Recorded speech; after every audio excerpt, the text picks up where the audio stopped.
happened here. I had the window capture. Edit scene.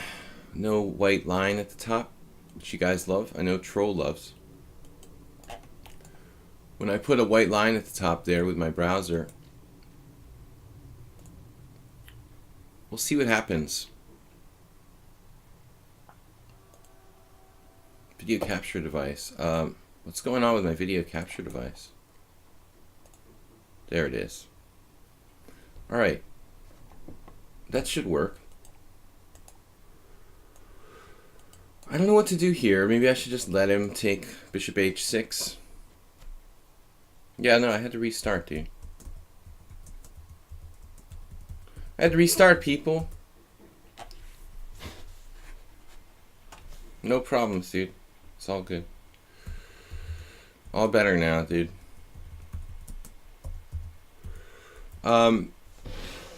So Aura Knight, I've never played before. It's 2196. He had to go in 20 minutes. Or have I played you before? Is this your 6th account, Aura Knight? No, I'm just kidding. Aura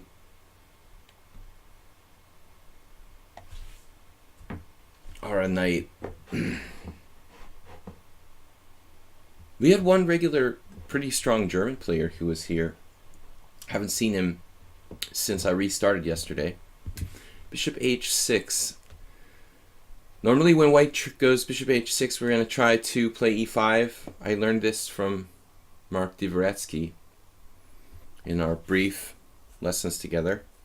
I mean, it's not like a secret concept, but I happen to work on the closed Sicilian English type of positions. Reversed English, reversed closed Sicilian type positions with Dvoretsky. And probably the best plan is to do this. Like, let him exchange on h6 and play for pawns on dark squares like f6 or something. This bishop h6 in the closed Sicilian isn't really that dangerous if white's castled short, as he has in this case, you know. So he doesn't go h4, h5 and like brutally checkmate you or something like that. I mean, that's really the only situation where bishop h6 is just extremely dangerous. Now I have a pawn trick here. Bishop takes h3. I just take a pawn. Is this some kind of deep sacrifice to... I have bishop takes h3 actually. This is stronger than taking on f3. I think. I could be wrong. That's the problem. Nah, I'm never wrong. Bishop takes h3, knight takes d4, bishop takes g2, knight f5, knight takes f5. Yeah. If I take on f3, bishop takes f3, maybe it's a crafty plan for white to try to, well, even this way, he tried to attack me down the h-file. This is probably a better version for him. I'm kind of an idiot, I think, in fact. I guess I could defend my kingside by playing knight g8 if I have to defend h6 with knight g8. But knight f5,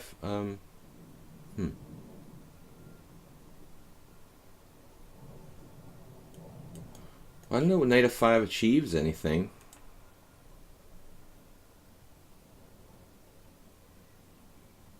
It's almost like he wants to play knight d5 or something. Get my knight out of that route. Knight d4, knight d5. You know, is it worth it even playing knight d4 because my knight's going to get kicked out later on? It's an interesting question. I don't know. It's a darn good square, but it's probably going to get kicked out of there. Is Aura Knight intentionally sacrificing a pawn for an attack along the h-file? I kind of doubt it, you know. I think that he just sacrificed the pawn and he's making the best out of the situation here. You know, I don't think it was intentional on his part to do that. But nevertheless, it seems like he does have some kind of compensation in some respect. I'm going to have to play h5, you know, to stop any kind of nonsense on the h-file. And white has some counterplay. I mean, I think that it's tricky. If I play knight e6, I could play knight c7, challenge his knight. Now I'd say white has like half a pawn worth of compensation here. This is not trivial, not completely trivial. Although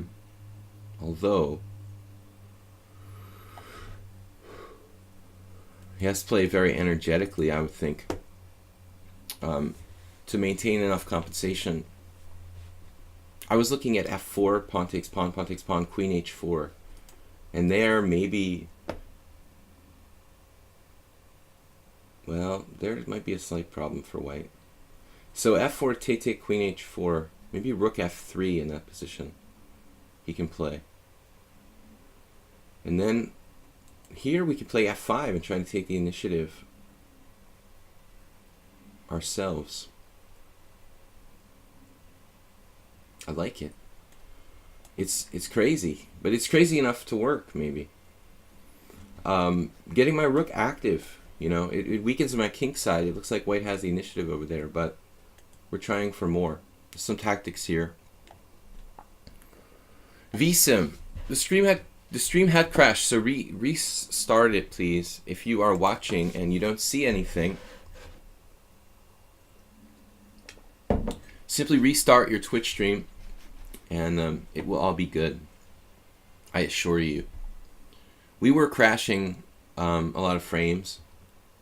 Smashing and crashing frames. It should be good now. Maybe not. Blaze of Glory. I'm back in the Blaze of Glory.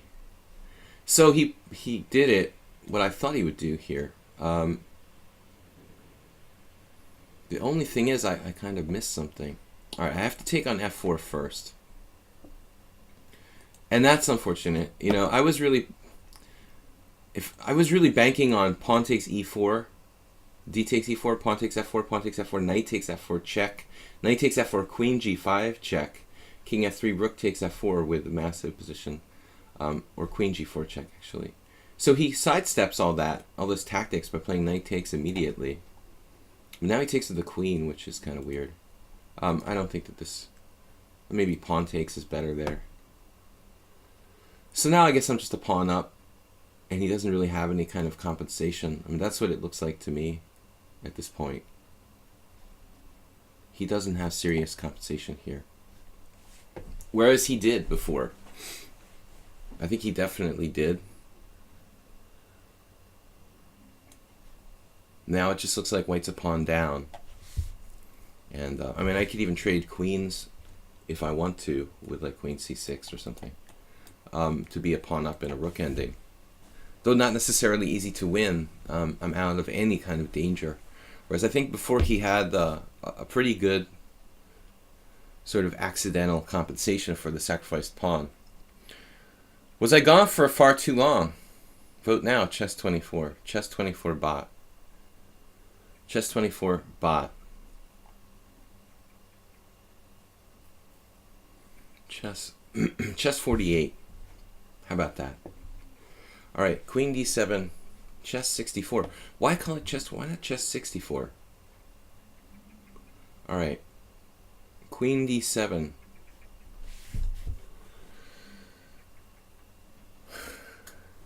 Harashiva, too many caps. All right, now seriously, how can I exterminate white here? Not that easy, unfortunately. Again, I might have to take some kind of ending, like a pawn up. His queen is very dominantly placed. I'd like to checkmate the white king there. We have rook f5. Ooh, that could be winning like immediately. Queen d5, rook f5 looks fatal. I think that's going to do it. I mean, the main point is that he can't play queen d5, which was probably his intention. This just wins immediately. Doesn't it? Wait a minute now. Rook f5, queen, rook takes rook is impossible. Oh man. Then he's totally screwed. Here I'm calculating like rook takes rook as if it's check or something, but I just take his queen. So instead of queen d5, I don't know if he could have played something like this immediately. This feels like a win for black. Oh yeah. check. There's no rook e4, so he has to walk up. And then, like, find the tactic here. Tactic puzzle.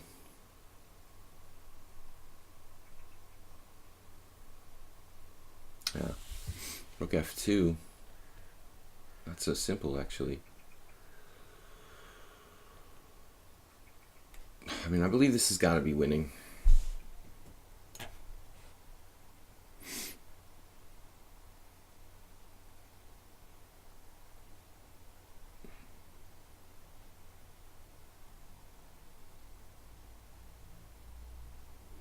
Unfortunately. All right, RNA, thank you for the game. PQLLED, back to the normal schedule program. You guys. Free advertising for Chess24. Seriously, on my stream? I never heard of it. Let's see. We're playing like a lot of Catalan, a lot of knight f3, a lot of reti lately. I'm kind of getting into this reti stuff. Oh, the b5 immediately. Okay, PQ. Alright. Alright, you know what? Let's just defer a decision on what to do here. We're going to just play kingside fianchetto. I was actually expecting a couple of, well, in particular, one of my opponents could play b5 at a later date, like d5 in this position. Basically, what Keith Arkell calls the speckled hen. This is a setup that was played against me by Ciprian Nanu in Romania, but with colors reversed, like d4, knight f3. But the way PQ's playing it, like Gelashvili played against me, more like a hedgehog type of thing with b5 in. And it's absolutely fine for black. I lost to Gelashvili because I played something like very badly. It was a different move order. I think it was like knight f3, knight f6, g3, b5.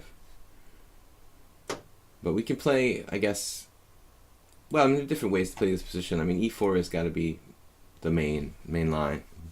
And King's Indian attack. If black plays c5 here, it probably transposes to my game with Gelashvili. But I went on to play very stupidly in that game. c5 in like hedgehog style, or d5 in King's Indian attack, French defense style, are really like the two ways black can go for.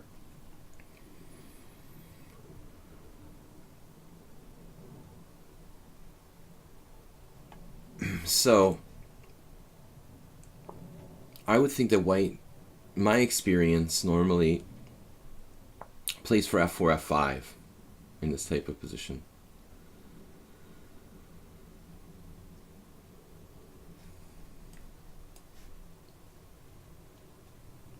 I actually experimented with, not really with b5 early, but hedgehog in general against the King's Indian attack to a little degree, you know, how do I express this thought? I experimented with playing the hedgehog against the King's Indian attack for a bit when I was early in my career, and I didn't have much success. You know, I don't feel like the King's Indian attack really fits quite right. The hedgehog really fits quite right in dealing with the King's Indian attack. Now, so around here, maybe I'll play knight e1 and we go for f4, f5. But it's a playable position for both sides. I'm sure this is kind of unclear. Maybe this is even good for black. I don't know. I might have a slightly unusual setup, having played knight e1 so early. I don't know. It's a blitz game. I mean, I'm probably overanalyzing it a little bit. I like the way that black's playing, though. You know, I think that this classical French against the King's Indian attack is good. Now, f5 is quite a commitment. Now, I think that now that changes the whole character of the position. I don't know if I like f5. Normally black pursues counterplay on the queen side in this kind of position. So this move has some, you know, it looks like it would make some concessions. If I take on f6, give up my strong point to give me chances to attack e6.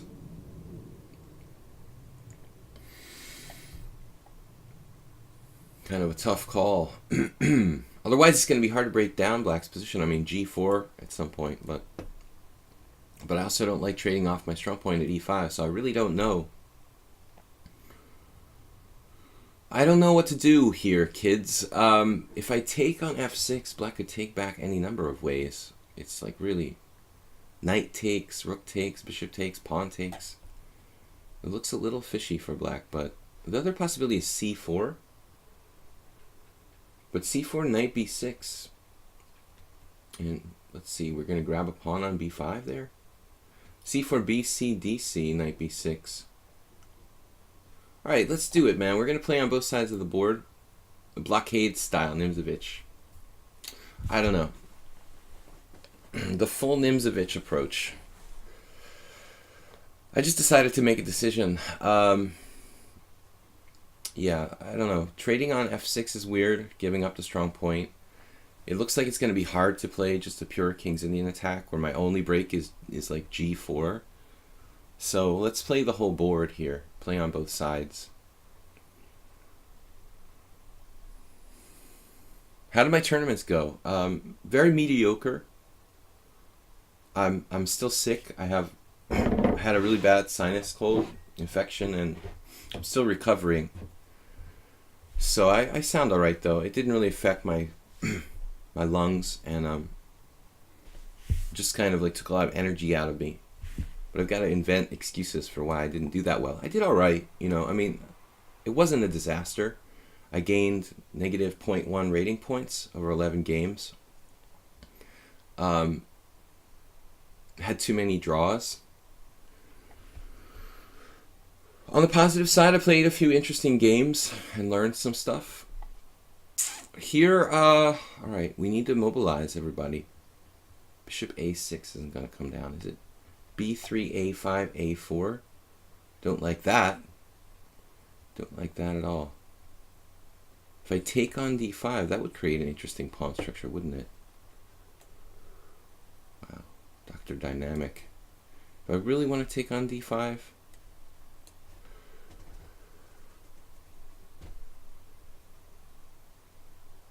Black is good here. I mean, black has potential.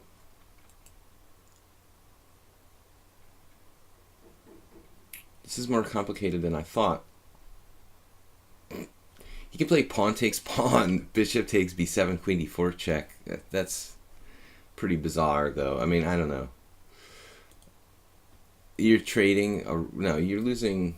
Actually, that would be equal material. Like pawn takes pawn, bishop takes b7, queen d4 check, king somewhere, queen takes a1, bishop takes a8, knight takes a8. At the end of the day, though, I mean, I feel like black's kind of selling out his center there. It looks like here black's fairly solid, though. Pawn takes pawn. Leaving him with hanging pawns. Do I want to do this? Give up my strong point? Maybe just bishop d4 is better. Bishop b2, excuse me. Having Freudian moments. I don't know about this position, guys. We're pretty opened up. Maybe we'll sack a pawn. I don't think I can do it, though. So black with f5, huh? I'm not sure we'll even find that position in the database, to be honest. It's so rare what occurred here. d4. I didn't think he would do that. Close it up. I mean, I think that black should probably play something more fluid. But you're still fine. You know, I just think it's not your most flexible option here for black. If I can blockade the queen side, you know, you're not going to make progress over there. I thought that black had the upper hand on the queen side here. You know, now we play a4. And the whole game is basically a mess. When I started out in chess as like, I don't know, until the point where I was 2100, basically 22. Before I was 2200, I played the reti a lot with white. This is actually a King's Indian attack, but it basically became like a reti. Whole board is just convoluted, confused. I want to play knight a3, knight b5. It'll shield my b pawn from future like harassment along the b file. That backward pawn is a problem.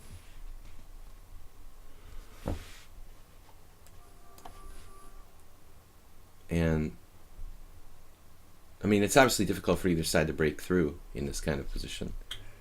g4, g5 is the only pawn break we have.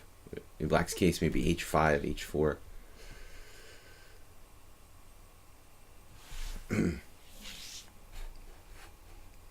Right. Okay. Are we all here? You timed him out for 600 seconds. I'm a little more strict, Blue Crow. That's not going to fly around here. Old school. Queen there. Now you've got a problem with your c5 pawn. So we got lucky. Well, we still don't have a winning position here. Not yet. Yep, he's got queen b6, and then how do you finish him off? g4. We've got the initiative. A little bit of an initiative. Then again, it's still going to be hard to break black down here. His knight on c8 is bad. Right.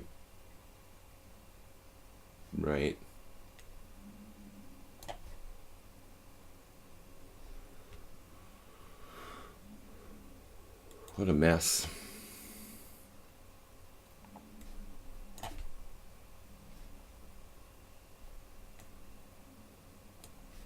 Get everybody to the party. Korchnoy's favorite maneuver, like rook a2 across. Now knight there. That's an annoying little finesse. Well, he's not going to take on d5 and give me a two connected passed pawns, is he? So, do I have to take on a7 here? Not really, right? I mean, he can never give me two connected passed pawns. I mean, that's really kind of insane, isn't it? Queen f3, something like that. This looks very good for me suddenly. Oh, man. I could take with the queen and not have the protected passed pawns, connected passed pawns, whatever. Take with the pawn, have connected passed pawns. Yeah, I mean, that's got to be devastating. Sack a pawn for the sake of the united passed pawns. I am technically a pawn down here. G5 is a good try. Oh man, he's on my rook. Doesn't really matter, does it? Now what? H4? I guess.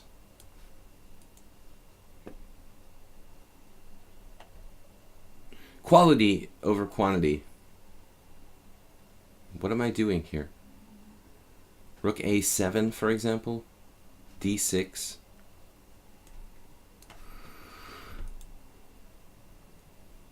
Probably not the best move. I think he had a better try there.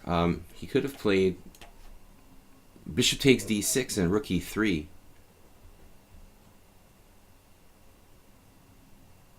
Now there's no threat at the moment, as far as I know.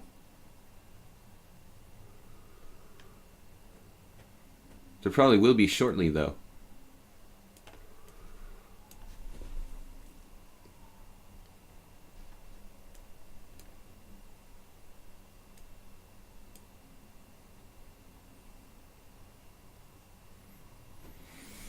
I mean, there's no way to get at my king.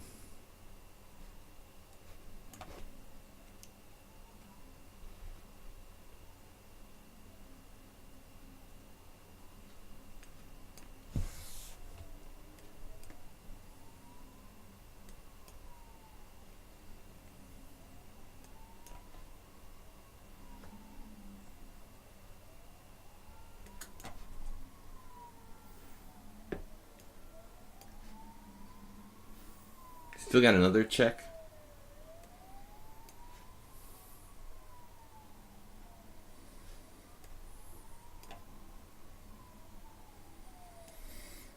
Oh my god.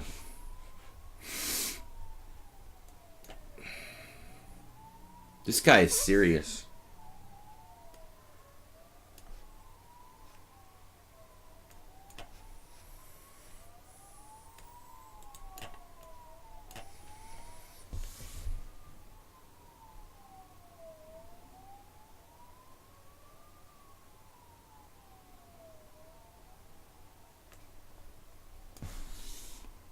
That's a check.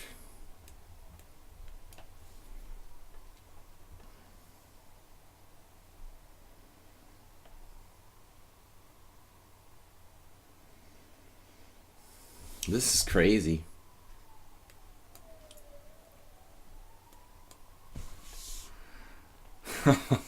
What a stupid way for the game to end. Like, it was so anticlimactic. It looks like you were like better, probably. Is that possible? Could you have been better or not? You were never better. It looks like you have something, but you really didn't. It's funny. Anyway, PQ, nice fight, man. I thought I was screwing it up.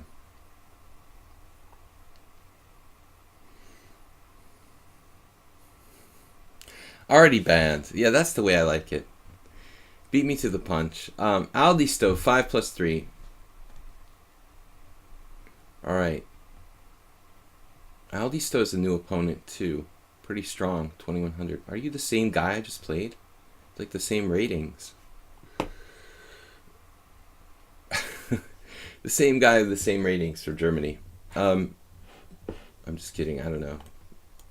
Occasionally we get those guys who like create 3 accounts and challenge me to like 3 different games, but that hasn't happened in a while. Okay, so e4. I'm going to go with turning this back into a kind of Sicilian Marazzi hedgehog type of thing. I've used this a little bit.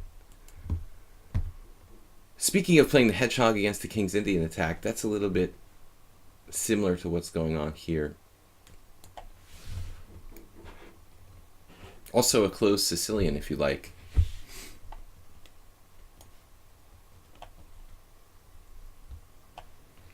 Oddly enough, for all of the chaos there, PQ didn't actually have anything, apparently. It's kind of surprising, though. I mean, White had to deal with all this myriad of threats, but it just wasn't enough. I had too many pieces, too many connected passed pawns.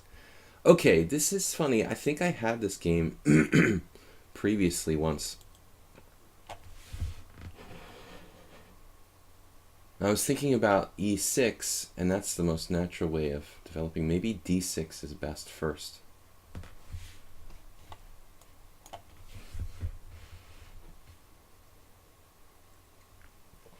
We could transpose to a very typical kind of closed Sicilian. I'm calling it a closed Sicilian. Actually, it's really not. It's actually an English. The pawn's on c4. But the structure itself is akin to the closed Sicilian. Botvinnik pawn formation, if you want to call it that. And Botvinnik stopping away from d4. And now queen d2. So you see how it's very similar to my first game against PQ, or who was that? Sorry, I just played PQ. Who was it I played in the first game against somebody in the closed Sicilian, where they played bishop h6?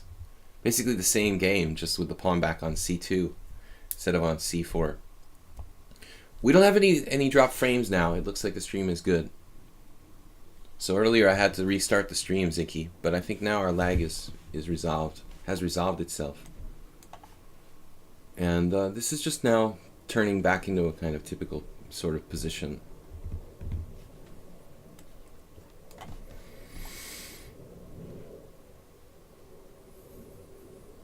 I like also playing the black side of this English, symmetrical English with bishop e7, and I have a lot of systems based on this counter fianchetto that I've been using in the last 10 years or so.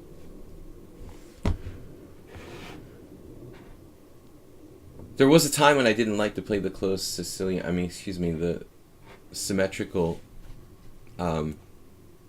English. I have a real hang up with the English and the Sicilian here, but I started to like playing the black side of the closed symmetrical English because it seems very drawish and boring at first because it's symmetrical, but obviously the symmetry can't last forever, and there's quite a few interesting lines.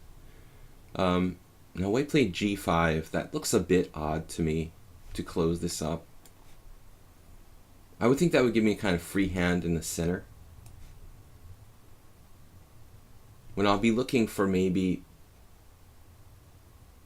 the chance to play e5 or d5 at the right time. He's taking pressure off the center by playing g5. That should give me more possibilities. Now he decides to give up his dark squared bishop. We take toward the center, increasing our central majority, or central preponderance of pawns, as world champion Max Uwe called it.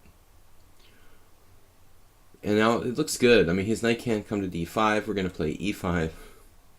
On paper, maybe white's thought process is something like, I have a bad bishop on g7, and then he'll have like two knights. When he trades the white squared bishops, he'll be left with like two knights against kind of bad bishop and knight. But my central pawns are really, really monstrous here. 4 very powerful central pawns. More in the center than his pawns. I mean, the c pawn. I have 3 pawns in the direct center, and the 2 central files, the d and e files.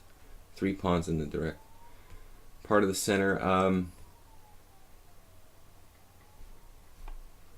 I don't know, I just believe in black's position. A knight g3.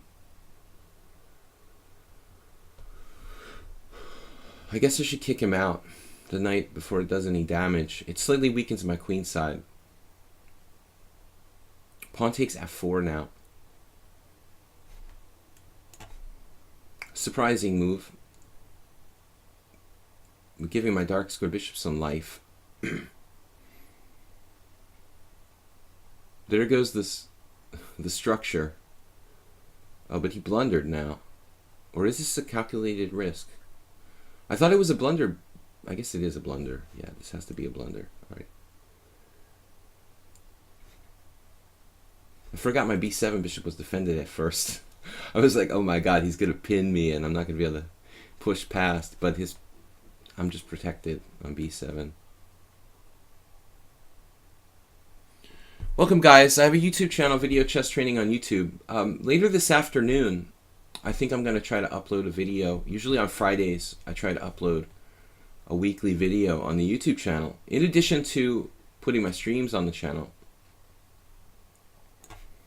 This pawn should win the game. It's a pretty monstrous force. But we see a little bit of what I was talking about here, you know, bad bishop. He can't take on b6, it's just too dangerous, it looks like.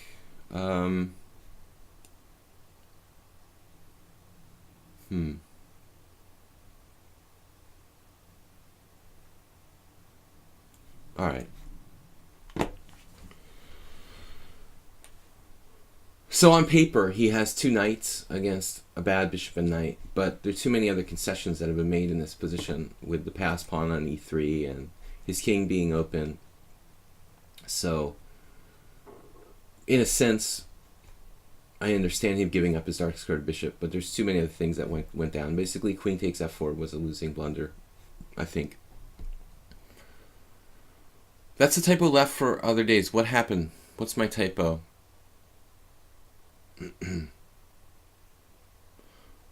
Oh, blitz in classical chess. Yeah, sorry about that. I've been reusing this title for a while, and I didn't catch myself last week when a couple weeks ago I left it on there. Yeah, good. Thank you for reminding me. So now bishop takes. The problem is the queen c6 check. knight e4 and I'll never get rid of it, basically. So I think here we've got really good chances with just chopping his knight off. Actually, I have d5 too. Queen c6 check too. No, queen c6 check allows knight e4, and that could be a problem. Queen g4 is also interesting. Rook takes rook is interesting. Why not rook takes rook? Taking over the f file first. We'll try to, yeah, just break through an f file. It looks good. All right. Yeah, this is actually the best move.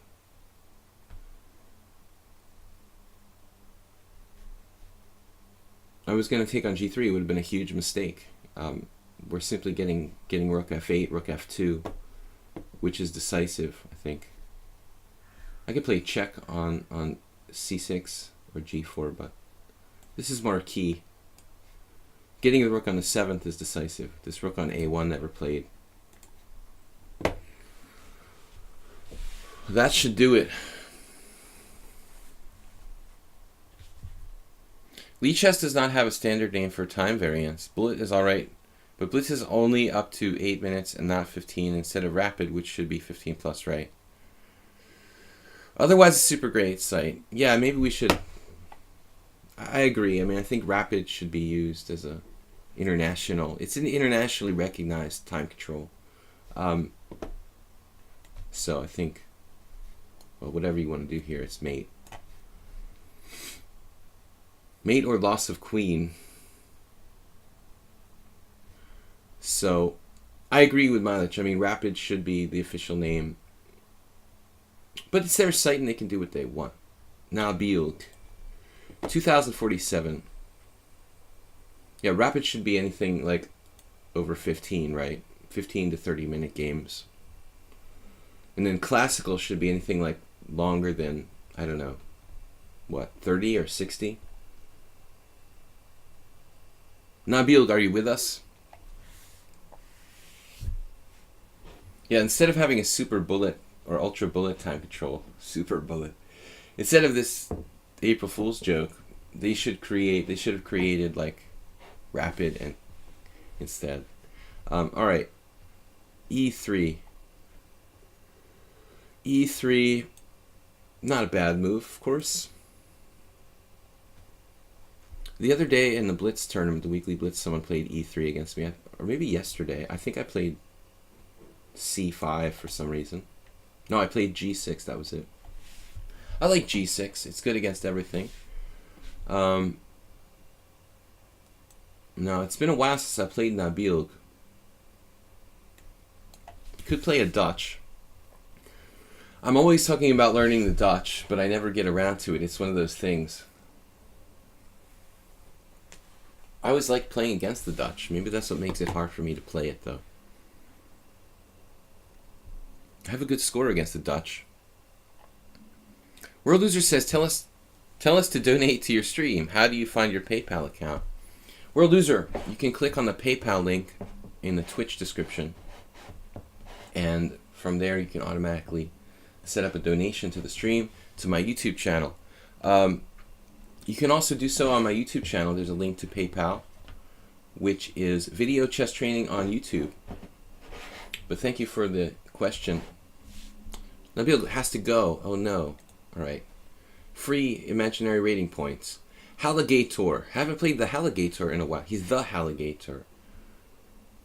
Okay, he's a new account. He's not Halligator, he's the Halligator. We used to call him Alligator. Now, it could be an imposter. It could be an imposter of the original Halligator.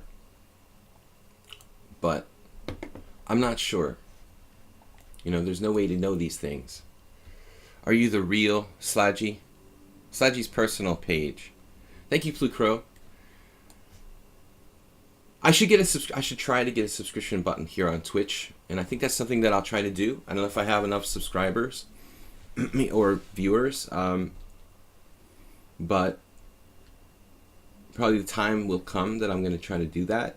But in the meantime, we'll try to sort of financially support the stream and my YouTube efforts with PayPal. If you can afford even a small donation, We are muchos gracias.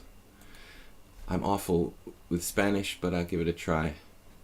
Muchos gracias. I had a really good Spanish teacher in high school, but it's been a while since I practiced. Alright, queen b3. I don't know. Queen b3 here.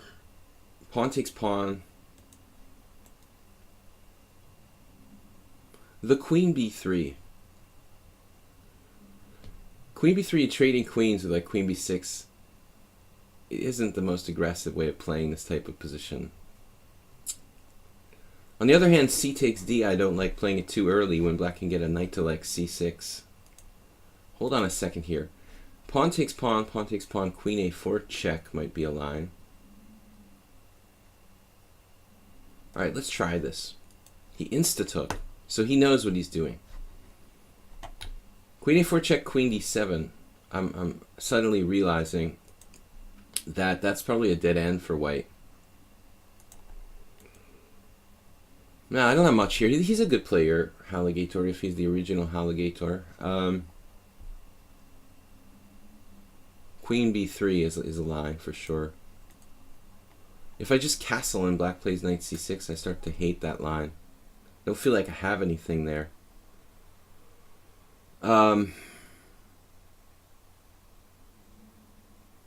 This particular move order. There's so many different move orders that black can play this London type of setup with. c6 first, and then bishop f5, an early knight d7.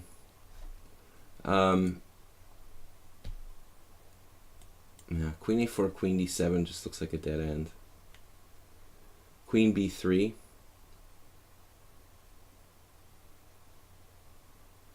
Queen b3, queen b6, knight c3. Knight c6. There I have knight takes d5 though. Yeah, that's not that effective for me. Tell us how. I forgot to write the word how. We are thank you very much. Is that right? Okay, I'm just going to play. I'm going to give up on trying to get an advantage here. I think that the early CD might be wrong. Queen b3, I guess, is the best move after all.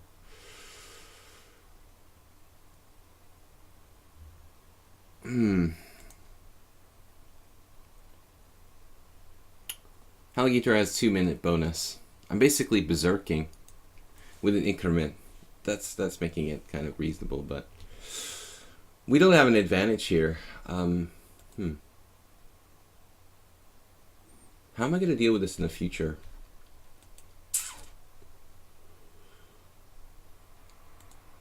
Normally I play queen b6, queen b3, queen b6, d3.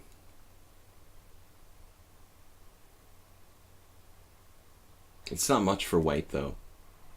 I don't know what he's thinking about here. Tell us how.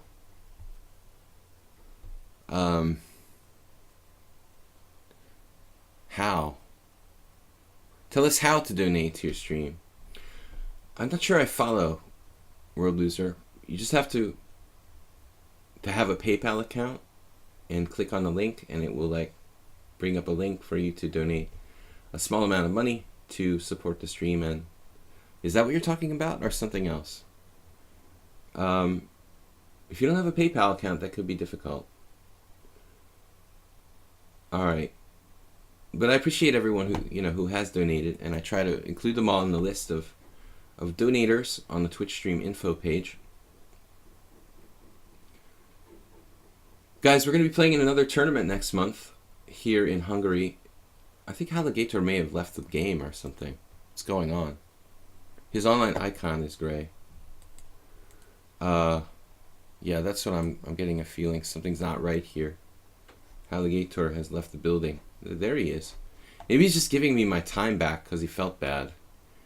That's what I suspect. Black is fully equal here. How about if I played like b3? b3, e5, bishop b2, bishop d6, man, that's... You lost your connection, that's cool. Now it's like an even game. Man, man, I've lost my advantage. So you lost your connection, I lost my advantage. B4. An unsound pawn sacrifice. Once I did something very stupid like queen a4. Against Erdos Victor. The young Erdos Victor. Future 2660. Okay, now we're just playing like, what is this basically? G6 against the exchange Slav, right? Totally lame. We have no advantage. We're just trying not to be worse at this point.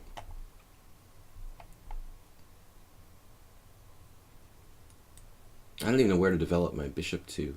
I guess bishop f4. Copycat. I was thinking bishop g5. That's also reasonable, like to trade the bishop on f6, so I don't have a bad bishop. But objectively, that should be okay for black too.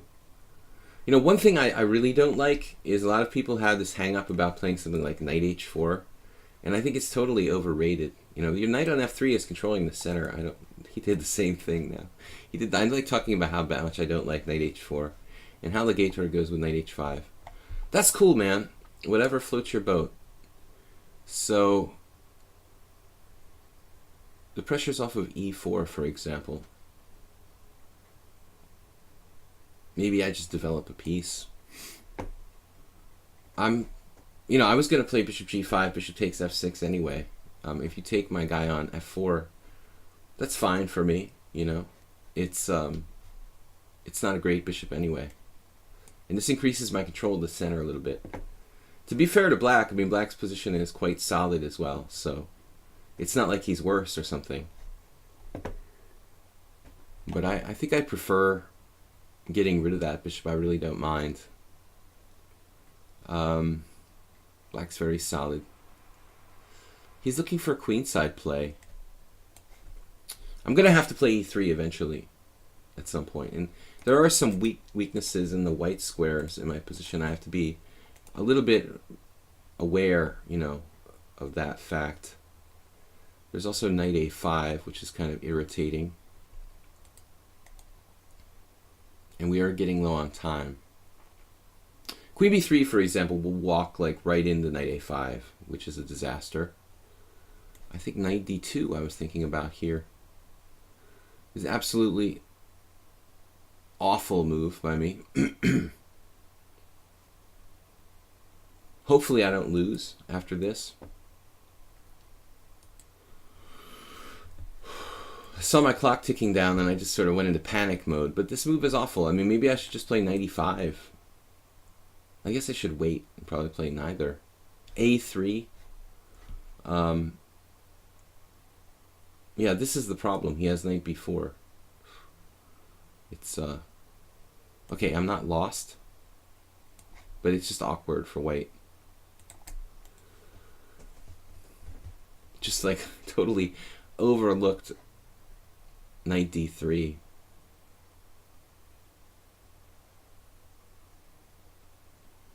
Probably knight d3, rook a1, so that my guy's not going to be discovered. He's not going to discover on me. I can play the other rook to maybe d1 and bishop f1. This is just an awkward situation. Black is better here. After knight d3 or something. Are you the real Halligator, or you're you are a new imposter?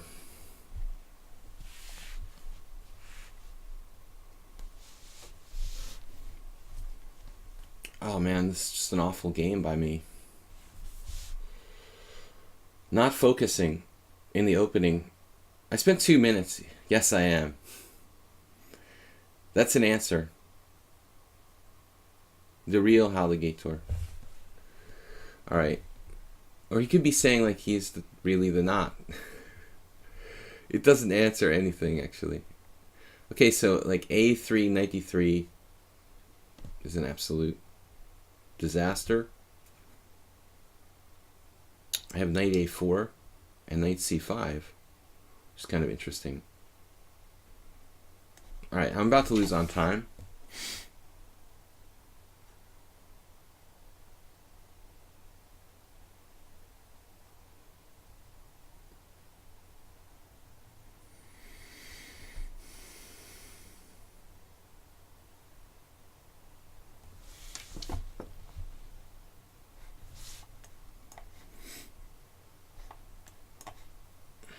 Oh, this was a good idea. Totally missed that.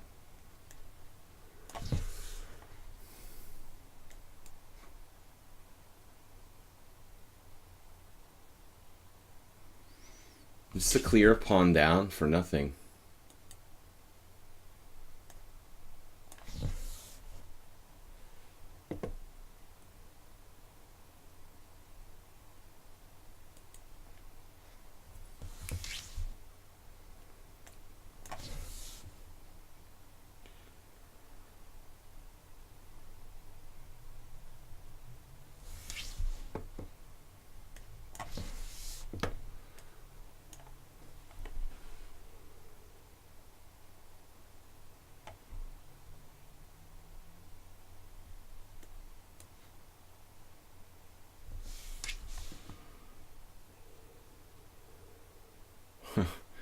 Very decisive.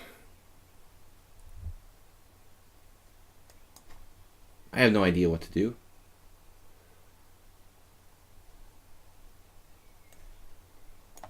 Man, dude.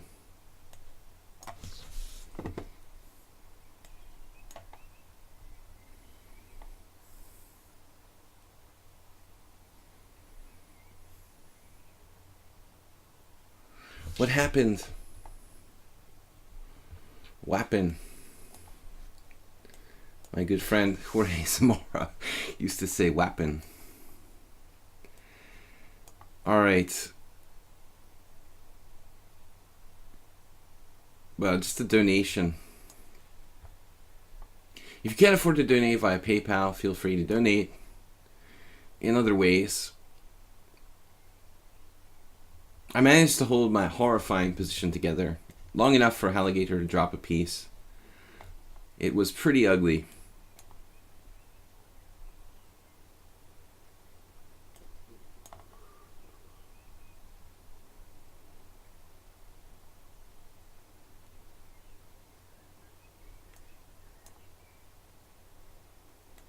There is always the possibility of stalemate. King g2, an awful move.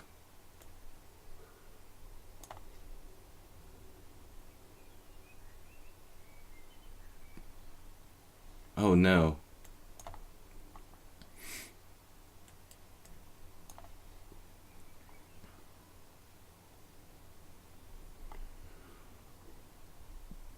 Alright, that was a horrible game. 5+3. Sorry, Alligator. Savadika, 1100. I don't discriminate against people because they're lower rated. You guys can challenge me no matter what your rating is. Sometimes we've had trolls be like, oh, don't play anyone under 1500. And I said, screw that, man. I mean, we'll play everybody. G3.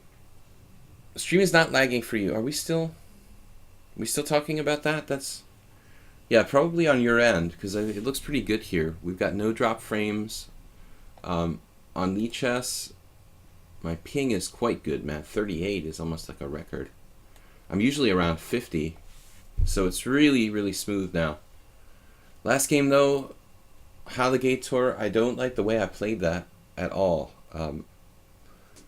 After bishop f5, c4, c6, I've got to find something better than c takes d in that position.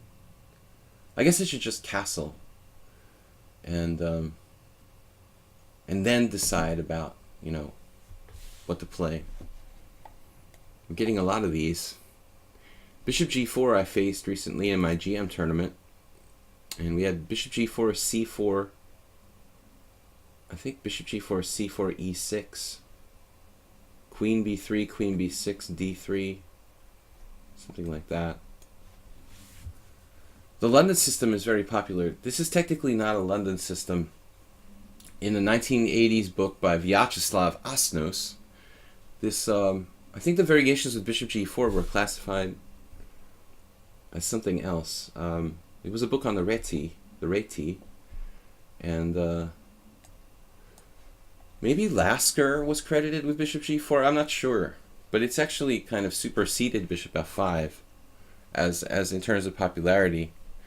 Bob Fisher 2 says CD is the main line. Well, if CD is the main line, then I did something drastically awful after that because I had no advantage after 7 moves.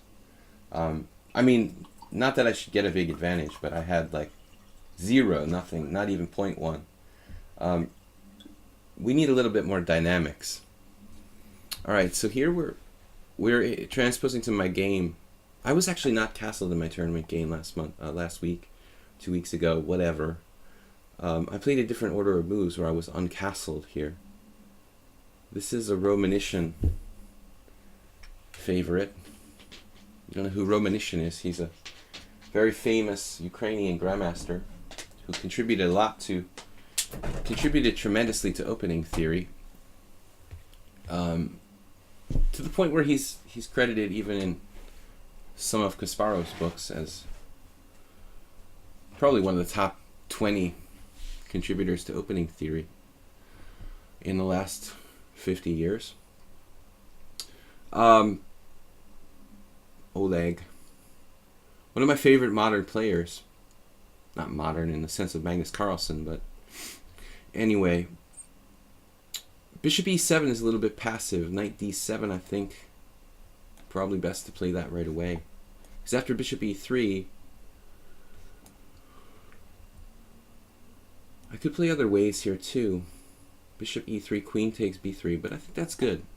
We force black to take on b3, and then black has to make an awkward move like a6, weakening the queen side.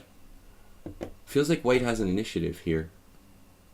I don't know though. On the other hand, my bishop on e3 gets in the way of the e-pawn in some lines. I don't like queen c7. That's really looking risky for black.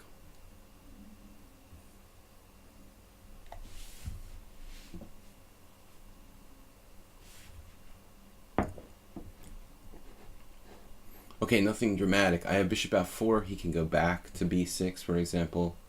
Rook fc1 is interesting.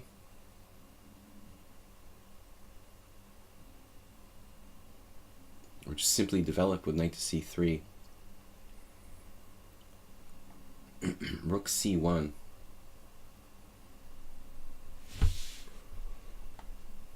It's an interesting choice. What about bishop f4? Queen c8 or queen b6, knight e5, bishop takes, e2, rook e1, sacking a pawn. Not enough time to calculate this type of stuff. All right. How often will I be in a position to make use of the endgames I study?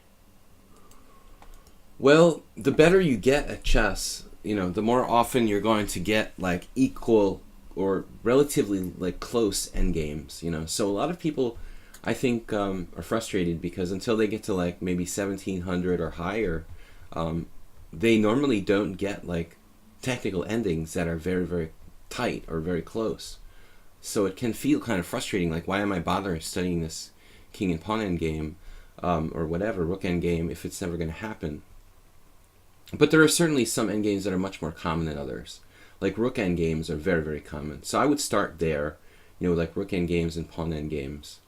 The stronger you get, the more close endgames you're going to play. And it may be frustrating for a while. That's like, why do I study this stuff?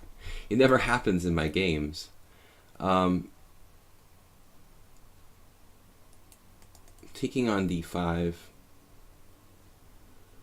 Knight c3 is also possible.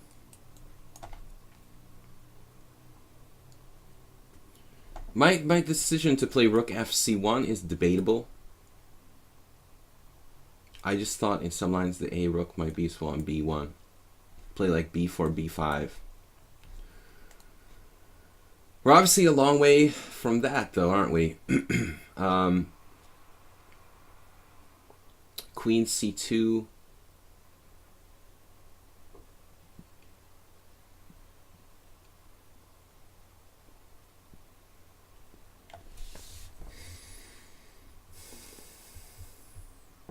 We should play knight c3 here. My queen can always come back to c2. Even d1 is possible to get out of the way for this b pawn to launch like a minority attack. But I think the truth is this position, I'm not sure that b4 is that realistic a plan because black can play a5 and with the bishop, kind of stop it. Once again, I feel like I don't really have too much advantage, which is not uncommon for this modest opening that I'm playing, like knight f3, g3. It's not something that, it's a safe system, kind of minimalistic. You're not going to blow people away. I'm basically playing like black with an extra move. I'm playing black in a King's Indian with an extra move. It's not easy to crush people. He saw knight takes d5 was threatened, so good. Heads up. The problem is, here I have bishop f4. Now, I'm not sure how much of a problem it is, though. Yeah, it is a problem. It probably is a problem. Probably problem. Bishop f4, knight b5, and b7's hanging, so I think we finally got something. Black played a little too hesitantly.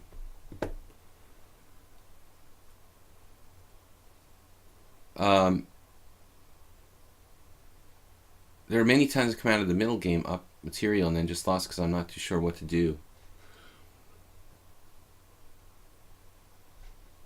Yeah, obviously, endgame is of great importance. I mean, the better you get, the more important it is, I think. The stronger opponents you're facing, the more like smaller. Let's see, the smaller your advantages are going to be. What am I doing here? I'm winning a pawn, and my queen is getting kind of trapped.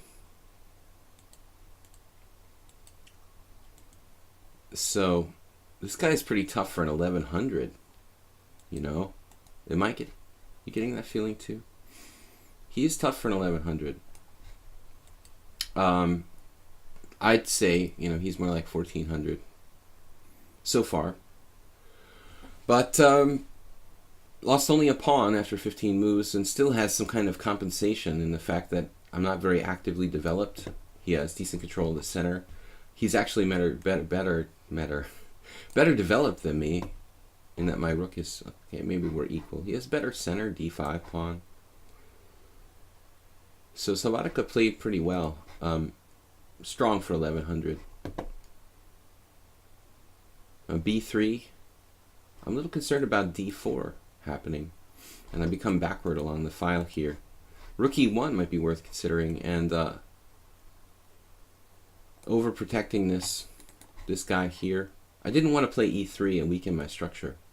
A lot of people would like automatically play that, but I think that's kind of a dubious decision here. And now queen b4. b3 looks fine. And then we bring this rook to ac1. I've had this a lot lately. I've been putting my rooks on the c1 square and then regretting it. This happened twice in my tournament. 95 is also combative and interesting. Wow. Very active. He almost has enough compensation here.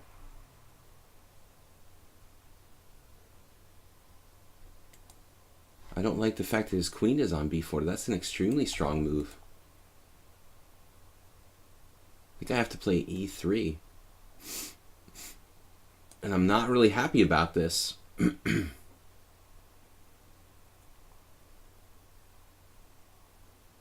c5. Wow. Damn, dude. f4.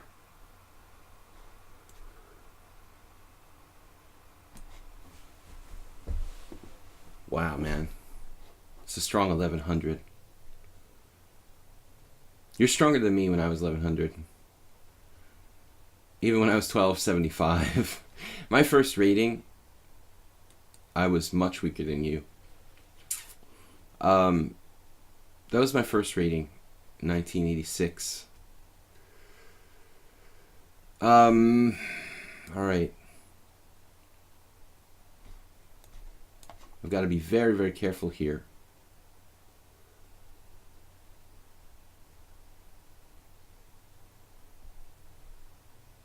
I guess just e4.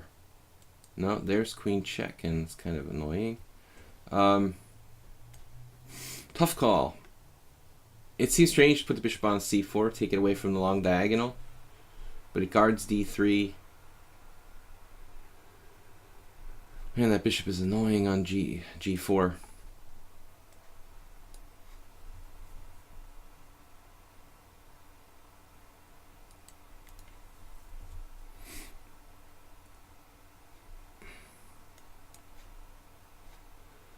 Kind of weakening my king side a bit here. And that's another good move.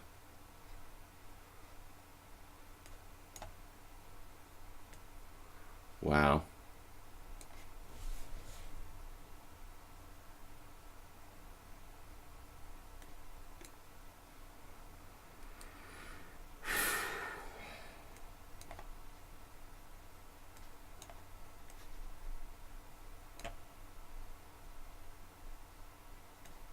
Damn, dude, 1100? I don't think so, dude. He missed rook d2, winning by force.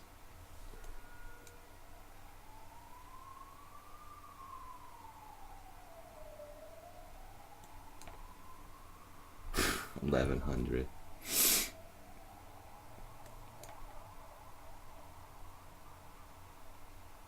All right, man. Good guy, good game. 1100 not. Anyway. Constant Change is a very tough opponent for me. Beat me again. After I gave him extra time. Just kidding. Alright, what happened last game, Constant Change? It was an unusual opening. He played the Paschall defense, not good. After Paschall defense, black's lucky. It would be a miracle to equalize. Alright, here, let's try to surprise Constant Change if I can. Knight f3, this is a very rare move. That's what I said, Constant Change, I know. He had a win in one move.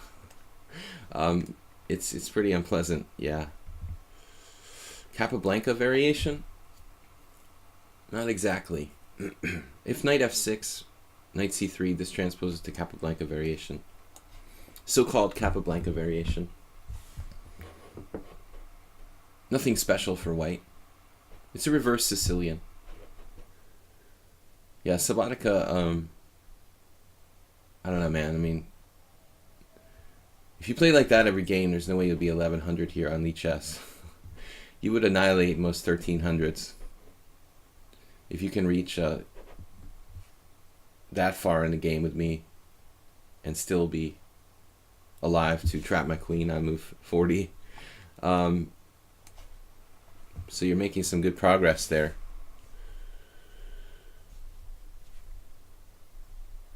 Would a pro recognize if he was playing a chess AI? Well, chess AI. I'm not sure if that actually exists. I mean, but technically that's what any chess computer is, chess AI, right? Is there a difference between just a standard program and chess AI? What does that mean exactly? We've had chess AI for a long time. Like, I had a standalone chess AI computer when I was playing in the mid-80s. I've been playing computer since like 1987, basically. And they're getting harder and harder to really, you know, kind of getting harder and harder to identify, because computers are starting to play more like humans. There used to be, in the 80s and 90s, it was very easy to identify a chess computer because it was very tactical and didn't have very good positional sense or long-term planning. But now the lines are very blurred. You know, you can't really tell. Just that it doesn't make mistakes, you know, that's I mean, you know, I don't think one game you could ever really know for sure if you're playing a computer or artificial intelligence, if you like. It would take like statistical analysis over a series of games. AI should learn from its game.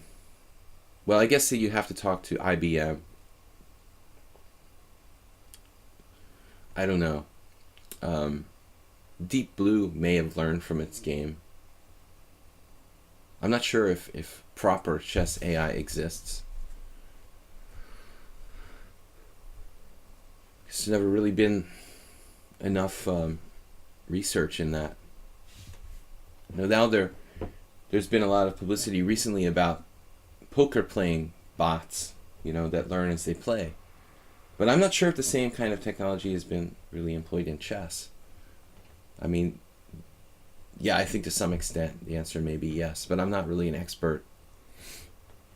There's a couple of chess learning trends. Yeah, I mean, that's what I'm saying. I'm not enough of an expert to say if that's really the case, or how to what degree it saw it had a bad game, so it changes one move in its opening repertoire, or like what exactly does that entail? The learning, quote unquote learning, I don't know. I mean, I'm not really well enough informed to say for sure. Okay, so h6, and then, well, we're basically playing a reverse dragon, some kind of Rossalimo dragon type of position. It reminds me of a game I played yesterday, where after something like knight takes c3, I took with the b pawn, and then I later lamented that my bishop was bad. But bishop e6 looks like a good move.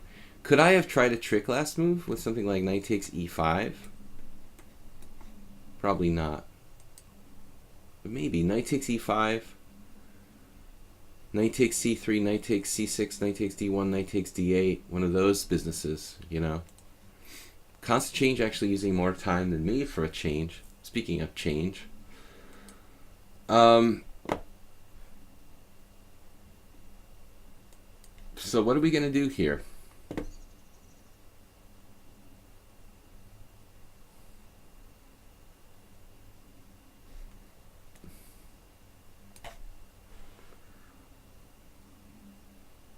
If he tries to snap my a pawn, I think we're going to trap his bishop on a2. In most cases with c4. Knight takes, c3, b takes. Anyway, he doesn't have a way to really win the a pawn. I am concerned about my rook and queen not really having where to go. Like in the last game, we could try something along the lines of like queen somewhere, rook f c1, and then knight e4, knight c5. Now he took.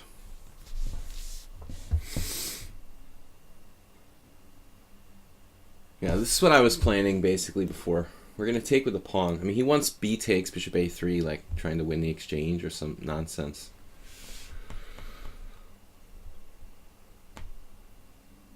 If he tries to win my a2 pawn, he's going to get his bishop trapped. He could take bishop takes a2 right away, but then he'll lose his e5 pawn, which is probably not a bad exchange for me. Like a pawn for a central pawn. Rook takes is possible too. Bishop takes, and then b3.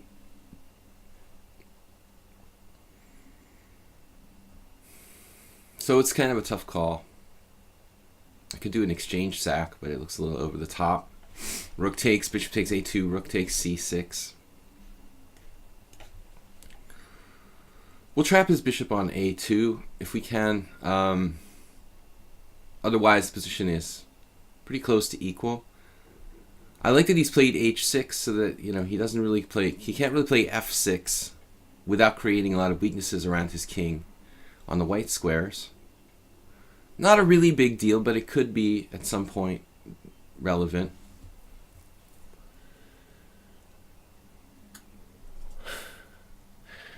Wasn't it IBM Watson who beat the Go champion? IBM. I don't know. Oh, there was Go. Okay, the AI in Go now was in the news yesterday in BBC. I saw that. Okay. I didn't really read the article. Yeah. Well, it's a very scientific topic. I'm not really, academically educated enough in the specifics of artificial intelligence to comment on. But I don't think that chess is as high profile as, like, unfortunately, poker. Well, at least there's not as much money involved. So the poker thing is more interesting from the standpoint of poker is more interesting from the standpoint of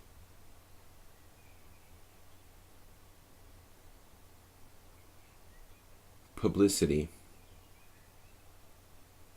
Man, constant change is a strong player. Queen d6 is a good move. He's getting very low on time, and the position's about equal. White has some kind of minute advantage here. Something in the neighborhood of like 0.1 probably. According to AI. Maybe, if I'm lucky. I think I probably have some kind of minuscule advantage. Perhaps I'm wrong. Black has good control of the center. He's using way more time than usual.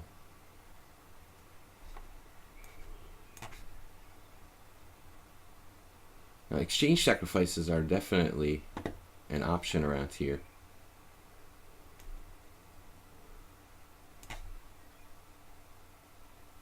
Now he went knight d4. But he's kind of in panic mode. He's dropping c7.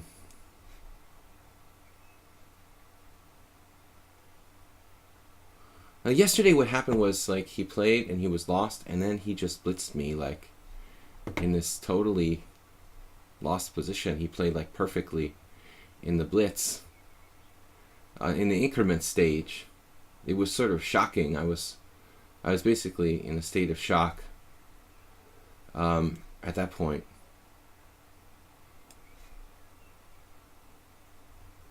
Maybe constant change is perfecting his... Okay, now, man, there's got to be a way to pin that bishop. Perfecting his increment play, I don't know.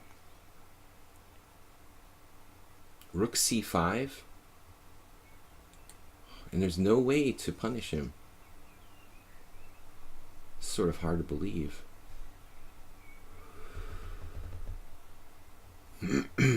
Alright. I do have queen c4, which could kind of take the fun out of it for black. By trading queens, I just leave him with like 0 counterplay. A pawn down and a worse structure.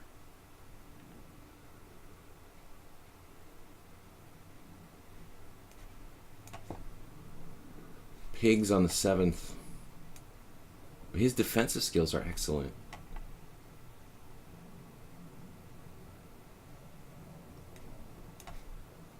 Yeah, I wouldn't trade rooks there. Man, he's defending very, very well, though. I'm not even sure this is best for me, but I don't know how to break out. I'm only a pawn up. You know, I don't think he should do that, but I don't know. King e7. Sacking another pawn. Interesting. Hard to say.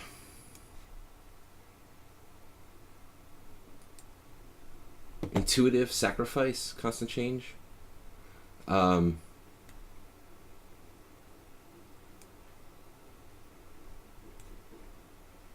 what?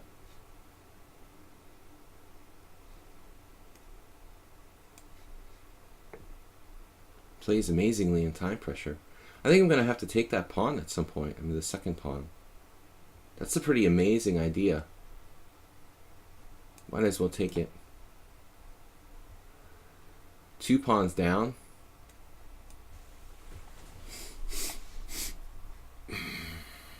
Now this is sort of hard to believe. I'm 2 pawns up here. He's going to draw this.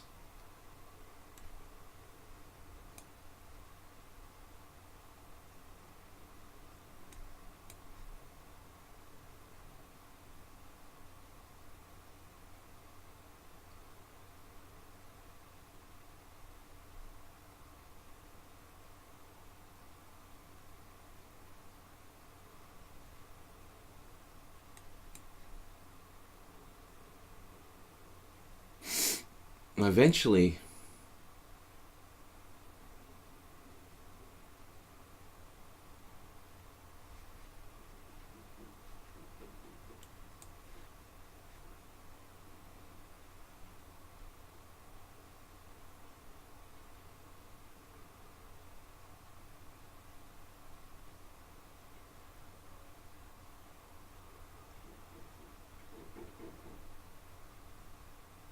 He found this draw, dude, with no time. 2 pawns down in an ending.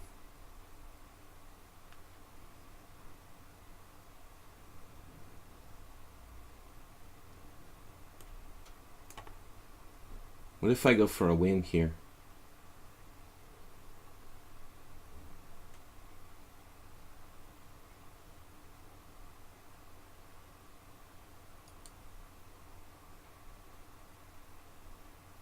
Maybe he could have drawn if he played it differently.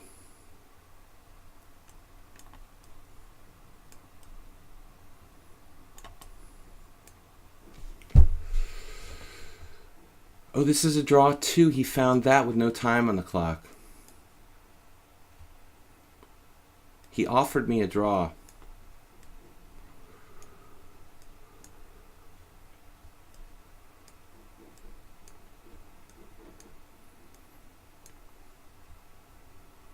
Now I'm like losing.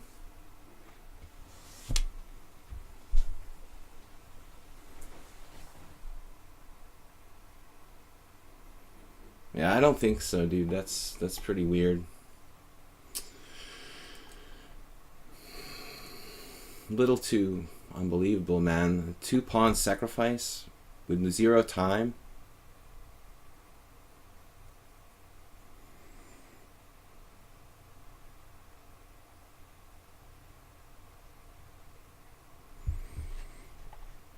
Interesting, dude.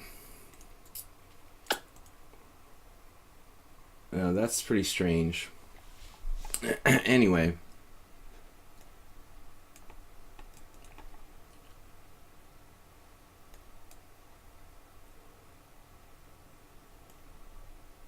Guys, we have about half an hour left in the stream today.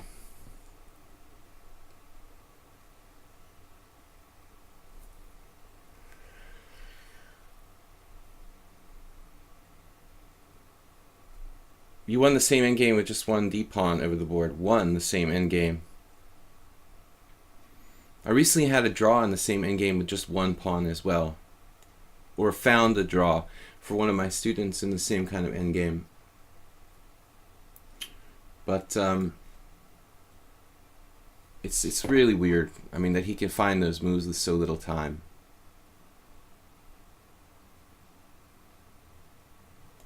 I never would have been able to draw that for black. I don't think. I never would have found the idea to make a double pawn sacrifice there. That's extremely difficult. With that amount of time, forget about it. It's just pretty weird. Milich has played this with me before. But knight b3 right away is not what you played, right?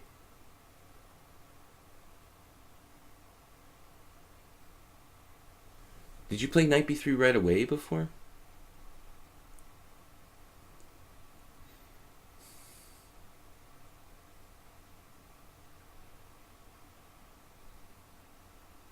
I guess I could play g6, this piano style in this position.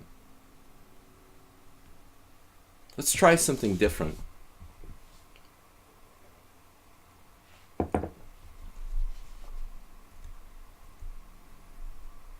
g4, you had 8.6 advantage.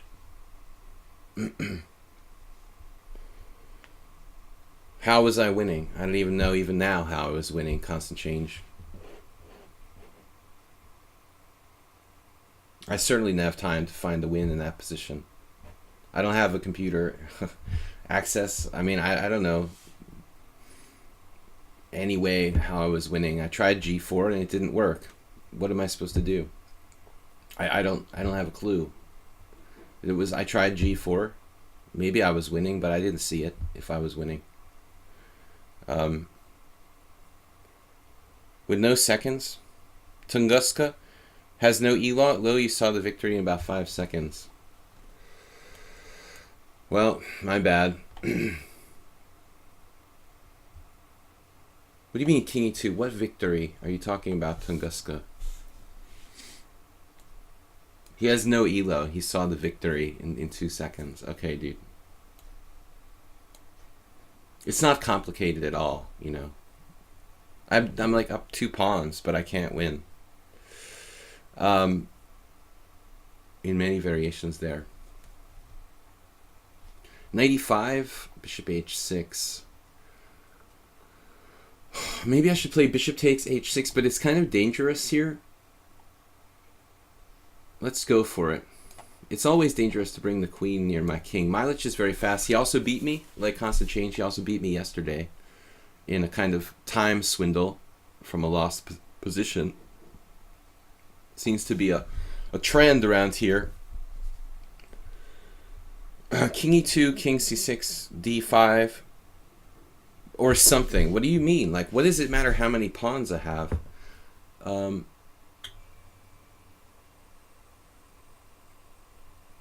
Can he just always have the opposition in that position? Why does it matter if I play king e3 or something Pucro? I mean, you have to work it out more than or something. Like, I don't see how I'm making progress, you know? You need to go a little deeper than that, you know, or something. Well, I didn't see it was enough, you know? But I only had a few seconds left. I saw that I can give a pawn up, okay, sure, but then what's the difference if I have one pawn or two there? It's still basically the same effect. Rook takes. This is a standard exchange sacrifice.